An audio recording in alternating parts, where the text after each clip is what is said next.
Hi, welcome back to My Life with Plants. I'm Newman. Here is a Cattleya that I mounted, and every other day I go to give it a watering because it is on a mount. It's got nice roots growing there. Hopefully they will attach onto that wood, and they are indoors for the winter. Yeah. Dab, dab, dab. They could do with a little more frequent watering, but it's surprising how plants can. Oh, I got my finger on the lens. It's amazing how they can adapt a little bit to the change. Alright, and this one has kind of, two of the roots have blackened off, but they could become active again. It does have this offset growing, and it is healthy, this Cattleya. I'm doing the best I can with them. Even though it's winter, they still get water. This is that Rincon Stylus again. It has that nice big root. A bit of a stretch. And there's that one in that basket. That is also bare rooted. And it did lose 2 leaves off some canes, but it seems to be holding on to the other ones quite well. And what it really needs to do is to produce more roots to support itself. Yeah. Okay, this one got a watering the other day. It's one of my biggest ones. And being a orchid that really doesn't have a rest period, they just keep pushing out new canes, even all through the winter. They always seem to look their best during the winter rather than the summer. This one here I've showed before. It's actually dried right out again, could do with a misting. It's almost bare rooted in this basket here. Cattleya Lion Star Ducks Crossed Falcata Sagaric Gold. Looking forward to the flowers on that. That was such a nice, generous offer from a new friend to give me such a large plant. Very surprised about it. I thought she was just going to snip a little bit off. She gave me the whole thing because she has another much larger one on a huge log. Yeah, unfortunately this one doesn't chase after Falcata, and it needs to come in.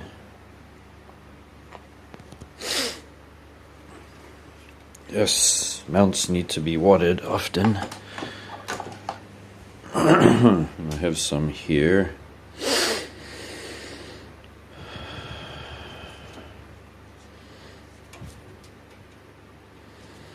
Oh. When you're holding a phone and you really need 2 hands. I just need to move this epiphyllum.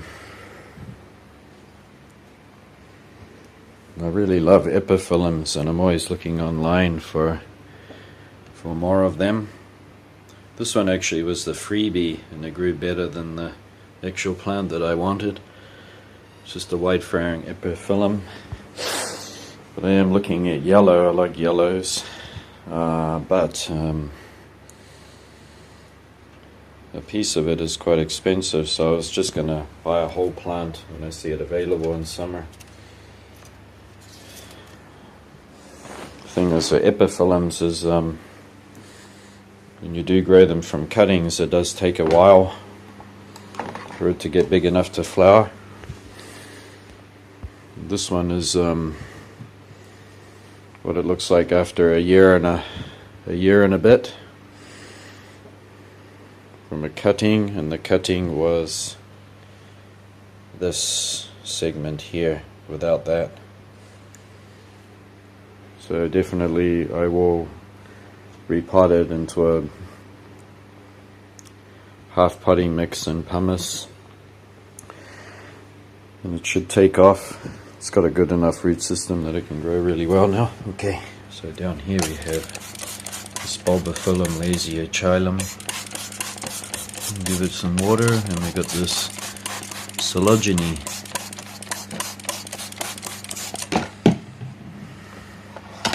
So when you have mounts, you are a watering machine. And I do squirt them with every second watering. I do squirt them with lime, dolomite lime. So they kind of like that.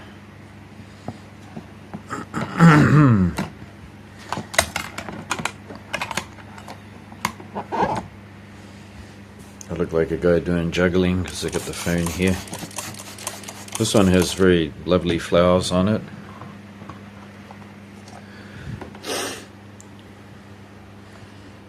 Yeah, Coleogenes are great for somebody who is worried about overwatering orchids. You can't really overwater a Coleogene. They like to get water daily during the summer.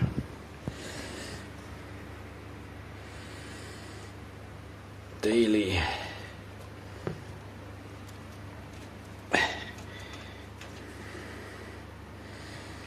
It normally wouldn't be this hard to get them on and off, although I got that in mind. They're hard to get on and off, then they have to move to make it easier. This is Coleogene intermedia, and right there is a flower spike. Oh gosh, leaves in the way. Okay, right there. I'm pointing to it now. It's a flower spike. And we've got one right there. That one there, that pointy one. So this one's growing in nothing but sphagnum, and I didn't put anything in the bottom. It's just all sphagnum, and it's all very wet during the summer, and it loves it. Loves it. During the winter, it's lower humidity. I just water it once a week. I'm not afraid to water it a lot when I do water it. It does not mind one bit. It actually loves to be thoroughly watered. It has no problem. You won't rot it. But however, I noticed the Coleogene intermedia isn't one for moving pots. It was in very small grade bark, and I did put it in moss, but it took it a while to start growing again. It was shriveling and not looking good. I only had to repot it because it was absolutely bulging out of the pot and it had nowhere to grow. But during the summer here, it's very high humidity, and the orchid is able to do what it does naturally, try to hang out in the air and still be able to get large healthy bulbs. But if you're in a dry climate, you will definitely have to keep your Coleogene in the pot to hydrate those bulbs. This one is Epidendrum porpax alba, and this one is Dyneema polybourbon. It's got some nice roots going away there. I think I've talked about this one, this Epidendrum porpax, how that it declined because of the high summer heat. And I mounted a piece, and luckily I did. I saved it. You can see those roots growing onto there. Nearly lost it. Didn't like the high heat, and neither do the bulbophyllums. They hate it. They hate high temperatures.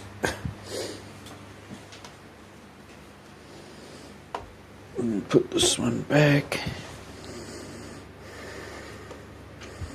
Tell you something I like about something that suits me a lot with Brassovillas, and I have 1, 2, and a third one down there. That's called Brassocattleya Gulf Shores Beauty. So it's a hybrid between a Cattleya and a Brassivola, and this one is just a Brassivola hybrid between 2 Brassivolas, and this one's Nodosa. Well, what I like about these is that they suit my climate, because here it's very dry. It's only about 30% humidity. It's the equivalent of a almost like a semi-desert. Very high light, a lot of sunshine, but it gets freezing. They don't like it outside. That's why they got to stay in. But what I like about them is that they do come from a dry climate zone of Brazil. So it's very, very dry in the winter, very little rainfall, and that suits my climate really well. And then during the summer it gets very high humidity and a lot of rain, so that's why I've gone towards Brassivolas. If you want to know why if I'm always talking about Brassivolas, something that's suiting my climate. Another one that suits my climate is Maxillarias. Looks like it wants to lose its leaf here. I'll take it off. I find that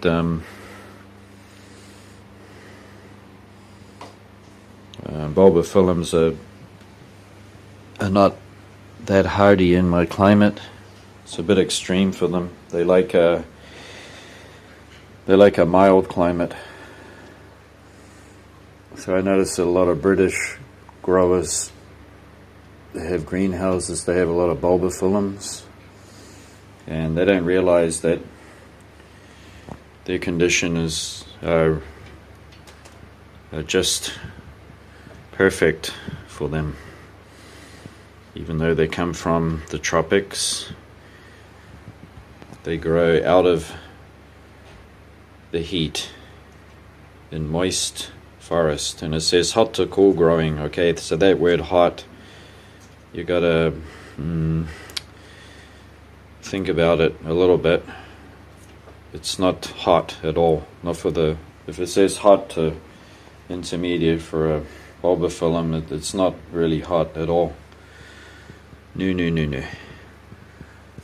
It'll be very humid, oh yeah, but definitely not hot. So they're not getting any direct sun. They are protected underneath the canopy of tall trees in the jungle. And in that climate zone, they avoid the heat because it's dissipated by the canopy of the trees, so it'll get around a max of 31 degrees. But anything over that, and I can kiss my bulbophyllums goodbye. They don't like it. So if you are somebody from Britain who is watching this, bulbophyllums will be ideal for your greenhouse. Just give them plenty of water. It'll get down to about 5 degrees in your unheated greenhouse, which is perfect. They don't mind that. And of course, masdevallias. If I had a cooler climate, I would have masdevallias coming out of my nose because I love those. But I just pick and choose what I can grow. And if I can't grow, like I got Cattleyas because they do grow in this climate well. But if it wasn't those, I'd be really happy with masdevallias. Absolutely, because I love them too. It's good to have lots of plants that you love so that there's no issues with swapping to another genus. Yeah. Okay, this one's doing much better, so it's kind of telling me a lot of things. It's a Neolauchia pulchella, and it's very, I would say, a very prolific orchid, very common, even found in Argentina, maybe possibly Bolivia, and going into southern Brazil. And it climbs along tree branches, has little tiny bulbs with just one single leaf. It did have some dieback, and it didn't really grow at all, nothing at all during the summer, so it definitely does not like too higher temperatures. So I will be hanging these under the trees, and if I can't, we're going to keep it inside in a breezy area that gets dappled light. And so far it's fattened those bulbs up and looking much healthier, and I'm hoping that it'll offset. And I do want to have it on a mound, but I got to water it a lot. I think this is a plant that likes a lot of water,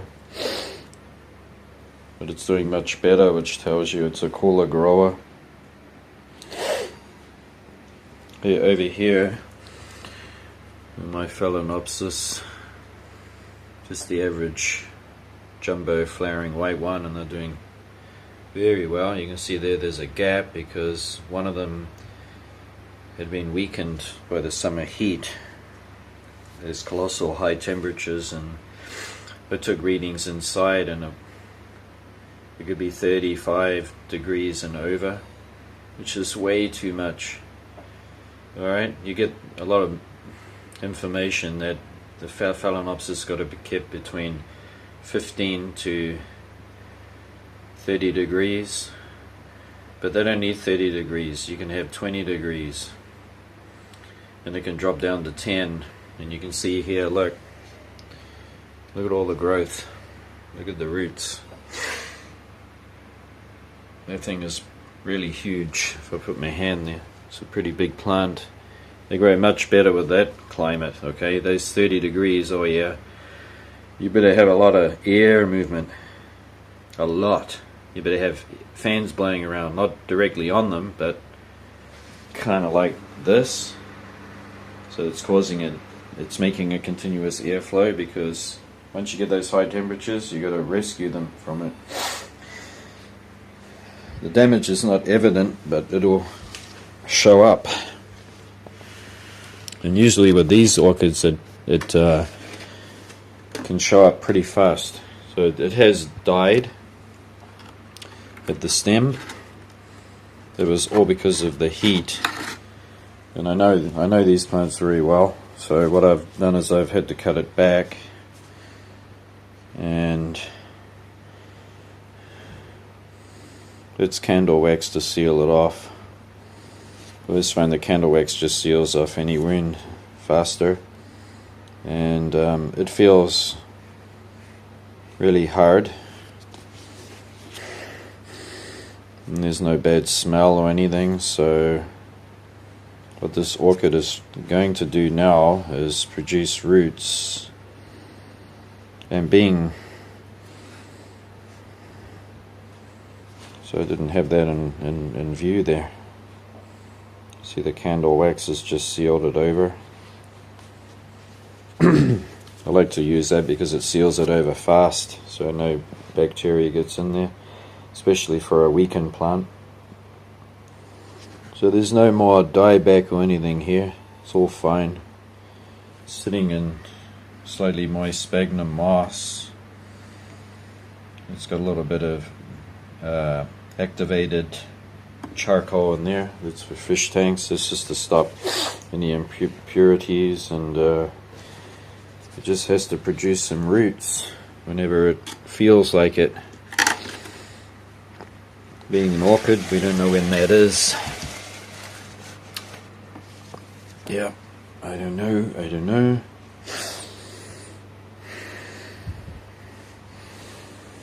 What else do we have going on with this magnificent begonia here? And I pushed out a beautiful new leaf. I've only started to just get back to begonias.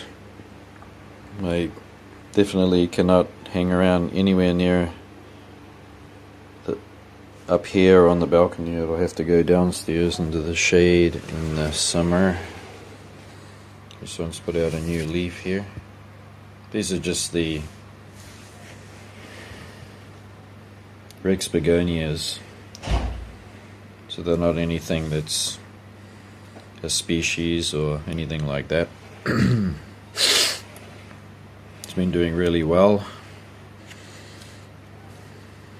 but definitely when the spring comes around it'll grow luscious even more, and then when the summer comes I'm going to have to put them into the shade right at the back of the property where I see ferns growing. That's the only area that I can put them in, or next to a brick wall that's in the garden that doesn't get any direct sun. This thing you're staring at is my roadkill cactus that I really love very much. I love it because I don't get hurt. It doesn't hurt me. You can back up into it with your ass and cause no injuries to yourself. Or you might stick your ass out and try to bend down to do some gardening, and you might stick thorns all in there. But you won't with this one. It's native to Puerto Rico, out of all things, one of the Caribbean islands. And it naturally does grow like this. It's not unusual or anything. This is a species. And why they call it a roadkill is because the stems are that flat. If you put the camera this way, and it tolerates a lot of heat. When it does get super hot over 35, it'll sag a little bit. Yep, and it even keeps growing. It'll actually look green and luscious and plump during the winter, and then it'll grow in the summer months. And you can see they've got one here and another one at the back because I stuck those in and they started growing. It'll need a repot into a slightly bigger pot, and I do have I've got two babies that are all well rooted and growing away there to give away to somebody. This is Pleistocactus colladamensis. That's a mouthful. Native to Brazil, and it's only restricted in a quite small area. So it grows off cliffs in the jungle. So there it's you can get plenty of rain. Pretty sure it has a dry season too during the cooler months. And this is another cutting that I bought, and its partner has died, but it just happens. This one is very healthy and it has rooted up and everything's great. So if you don't have a colladamenensis Pleistocactus, then they're beautiful. Pick a shady spot. It's got plenty of airflow and doesn't get too hot. Morning or afternoon sunshine, but nothing harsh, no harsh sun. And think of ferns, how they grow. It's kind of like how they want to grow too. They don't like to be wet, okay? They like to be just moist, dry out a little bit. Look what I grew. If I can get it off this hook here. I grew this. This is a Hoya Sunrise.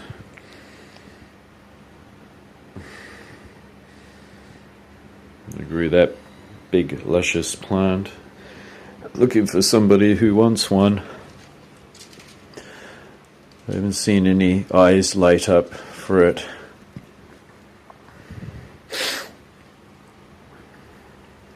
This is a Hoya Bella, and while I'm at it, I should give it some more water. Yeah. If you didn't already know that Hoya Bella is one that likes to be kept moist. You're asking for trouble if you let that dry right out, bone dry, and you lose the roots.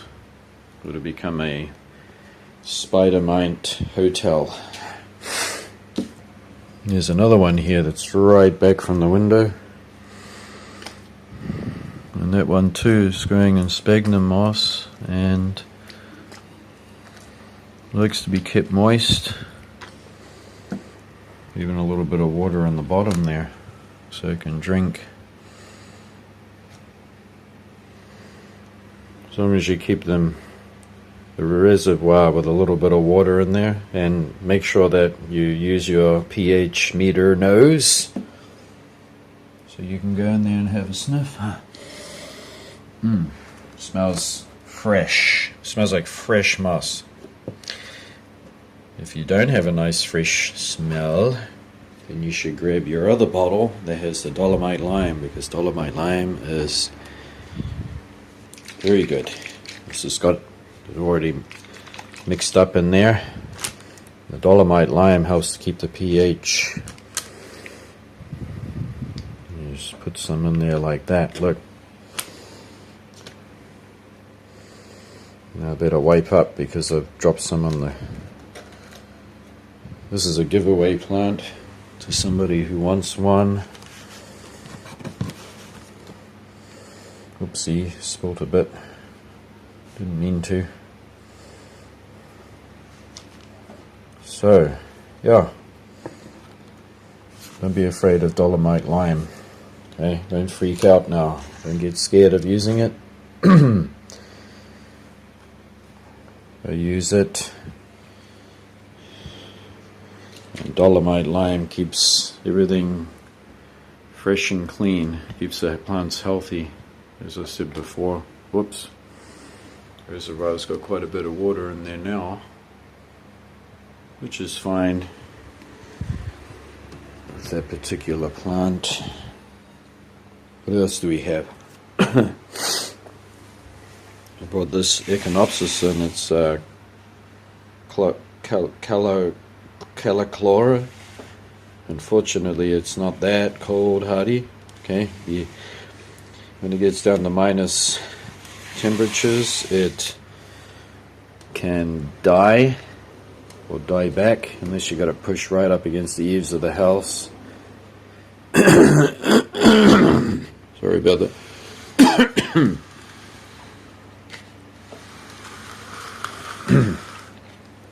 This massive thing is my Sansevieria, and it's just a common one, but I like this one the best. I still like it. Still like Trifasciata variegata. You can see that it's growing in just normal potting mix, which makes it grow much better. The well draining mix doesn't really grow that much in the well draining mix. It just likes well draining potting mix. There's been a few times there where I was going to part with it because of my love for plants. It means that a lot of them get in the way, and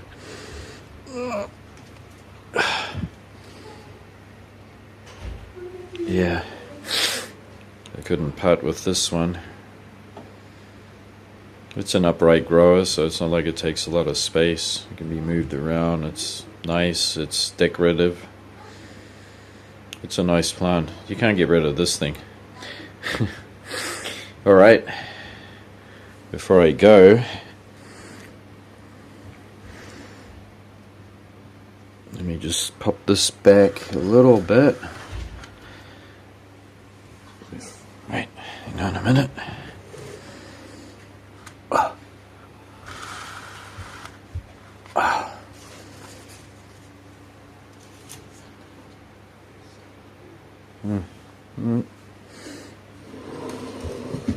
Yep. Alright. Something I'm excited about is right here. Can you see that? This Cattleya of some sort. It's a jumbo. It's a hybrid between Cattleya and something else, and it's got 2 buds that'll come out of this sheath, so not just 1 but 2. So I have no idea how big these flowers will be and the fragrance or anything. The last time I smelled the fragrance when I first bought this, it was kind of, I don't know, reminded me of a Cymbidium. So I'm really happy with that because I don't have a lot of big plants. I mean, what am I talking about? I mean big orchids. I don't have many big orchids. I just have Beringiana and this one, and if you could call that epiphyllum there, Rene Marquise, if you could call that large. Yeah. But when that flowers, I'm going to let you all have a look at it.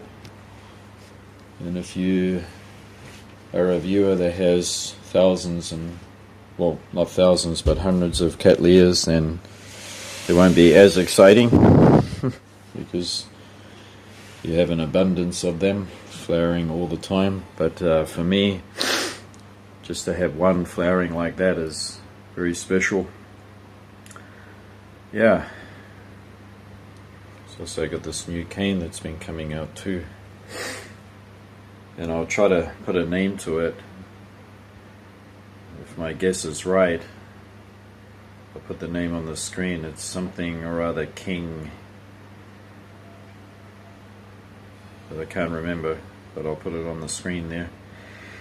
Okay, thanks for watching. There are other plants around here to introduce, but that's enough for today. I've hit the 30 minutes.